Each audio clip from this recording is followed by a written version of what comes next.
Have you ever looked around and wondered why so many smart, hardworking people still feel financially stuck?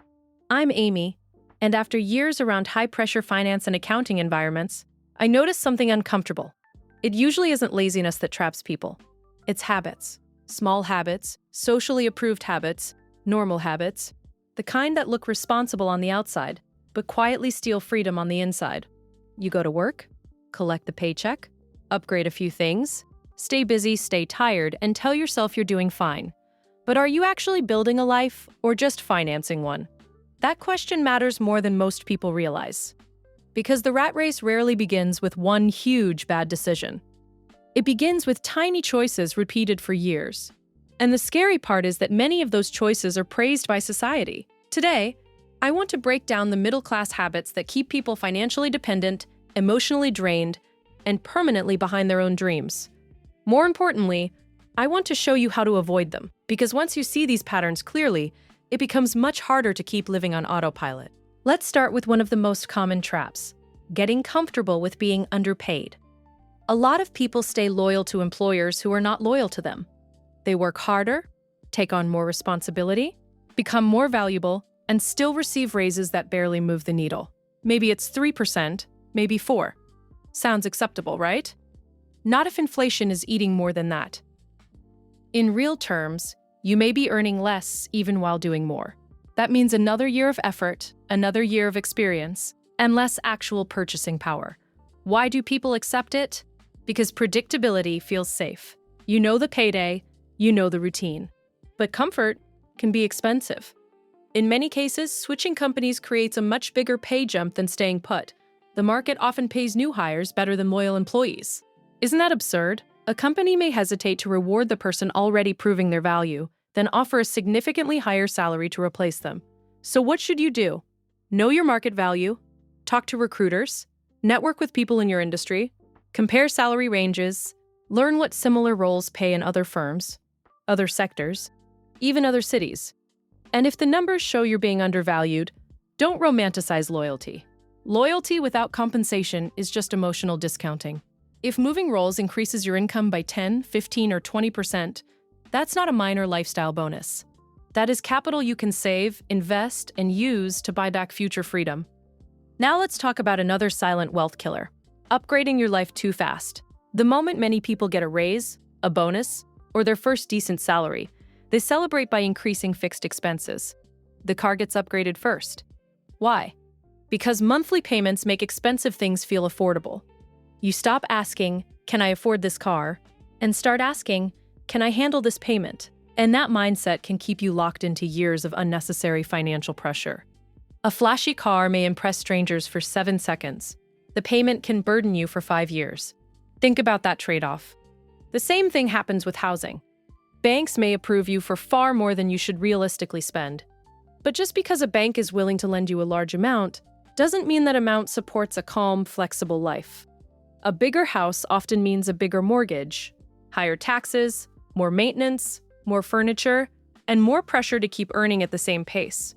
You don't just buy the home, you buy the lifestyle attached to it. And if that lifestyle forces you to stay in a job you dislike, is it really an upgrade? A smarter move is simple. Buy below your maximum. Choose breathing room over bragging rights. Leave margin in your budget so your life can expand, not just your obligations. Because financial freedom isn't built by looking richer. It's built by needing less. Next, let's deal with a habit that became painfully obvious in uncertain times: relying on only one source of income. For a lot of people, one paycheck feels normal: stable job, steady salary, end of story.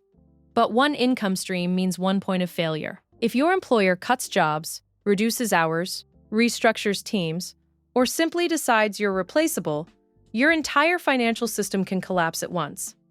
That is not security, that is concentration risk. And yet millions of people build their whole life around it. One rent payment, one mortgage, one family budget, one source of cash flow. That's fragile. Real financial resilience comes from diversification. Maybe that means freelance work on weekends. Maybe it means tutoring, consulting, selling a digital product, driving part-time, renting out a spare room, or building an investment portfolio that generates cash over time. It doesn't have to be glamorous. It has to be intentional. A second income stream gives you options, and options reduce fear. When fear decreases, you negotiate better, think clearer, and make decisions from strength instead of desperation. Now let's move to a habit people postpone for far too long: neglecting retirement investing. This one is dangerous because the cost is invisible at first. If you don't invest this month, nothing dramatic happens tomorrow. No one knocks on your door. Life continues as usual, but what you lose is time. And time is the one ingredient in wealth building you cannot recover later. Compound growth rewards those who start early, even with small amounts. Someone who begins modestly and consistently can end up in a far stronger position than someone who starts late with bigger contributions. That's the power most people underestimate. They think investing is only for experts or for the rich or for some future version of themselves who finally has everything organized. But waiting for the perfect moment is often just procrastination, wearing a responsible outfit. You do not need to know everything to begin.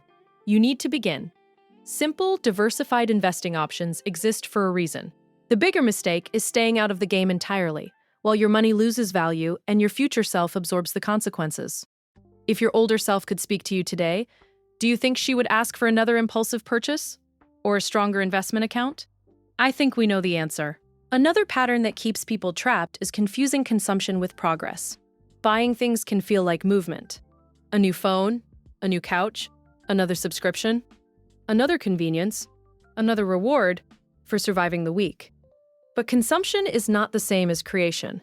Money enters your life when you produce value. Money leaves when you consume value. That equation matters. If more is constantly flowing out than coming in, the gap usually gets covered by debt, stress, or delayed goals. And that's how people end up earning decent money while feeling permanently broke. The issue isn't always low income. Often it's unmanaged outflow. 100 small leaks can sink a strong salary. This is why awareness matters. Track what you spend. Notice what is actually improving your life and what is simply draining it. Ask yourself a harder question than, can I buy this? Ask, what does this purchase cost me in time, flexibility, and future freedom? That one question can change your entire relationship with money. Now let's talk about a habit that hides in plain sight: ignoring financial literacy. People spend years learning how to do their jobs better, but almost no time learning how money actually works. They know how to earn. They don't know how to keep, grow, protect, or direct what they earn. And then they wonder why financial pressure follows them into every decade of life. Financial literacy isn't just about investing jargon or tax forms. It's about understanding the rules of the game you are already playing. How much comes in? How much goes out? Where is the waste? How are you taxed? What debt is costing you the most? What assets are you building? What systems support your future even when you're not working? These are not niche questions. These are life questions. And no, most schools do not teach them properly. That means the responsibility becomes ours. The good news is that learning this today is easier than ever. Books, podcasts, credible creators, free tools, basic budgeting apps, beginner investing platforms.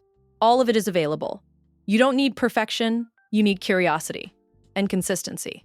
Even 1 hour a week spent improving your financial knowledge can completely alter your trajectory over the next 10 years. Finally, there's one habit that may be the most socially powerful of all: doing what everyone else is doing.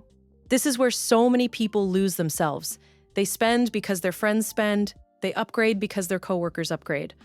They book the expensive dinner, wear the expensive label, finance the expensive image, and then quietly panic about their bank balance later. It looks successful from the outside. Inside, it often feels exhausting. I've seen people on high incomes still living paycheck to paycheck because their spending was built around appearances. They weren't buying joy. They were buying validation. And validation is one of the most expensive things in the world because it never stays satisfied. There will always be a newer bag, a better car, a fancier holiday, a trendier restaurant, another reason to prove something. But who are you proving it to? And why should they get to dictate the pace of your life? There is nothing wrong with spending on things you genuinely love. If fashion excites you, great. If travel lights you up, amazing. If beautiful spaces matter to you, enjoy them. But be honest. Are you spending from personal values or social pressure? That difference changes everything. The people who break out of the rat race usually get very clear on one thing. They define success for themselves, not for Instagram, not for colleagues, not for family expectations. for themselves. Maybe your dream is to leave your job by 40. Maybe it's to work part-time and be present with your kids. Maybe it's to travel often without debt. Maybe it's to build a business. Maybe it's to never again feel trapped by a boss, a bill, or a bad month. Whatever your version is, it has to be yours. Because the rat race isn't only about having a job. It's about living in a constant cycle of earning, spending, recovering, and repeating, while your real goals stay postponed in the background. That's the trap. Not work itself, but unconscious work in service of unconscious spending. So if you want to change your life, start by changing the habits that shape it. Get paid what you're worth. Stop buying things designed to impress people who do not pay your bills. Build more than one income stream. Start investing early, even if it feels small. Produce more than you consume. Learn how money works. And most importantly, stop outsourcing your definition of success. Freedom rarely arrives all at once. It is usually built decision by decision, one better salary negotiation, one smaller monthly payment, one side income stream, one smart choice repeated until your life starts to feel different. So ask yourself this: are your current habits funding your freedom or funding your cage? If this gave you a new perspective, subscribe and let's build smarter together.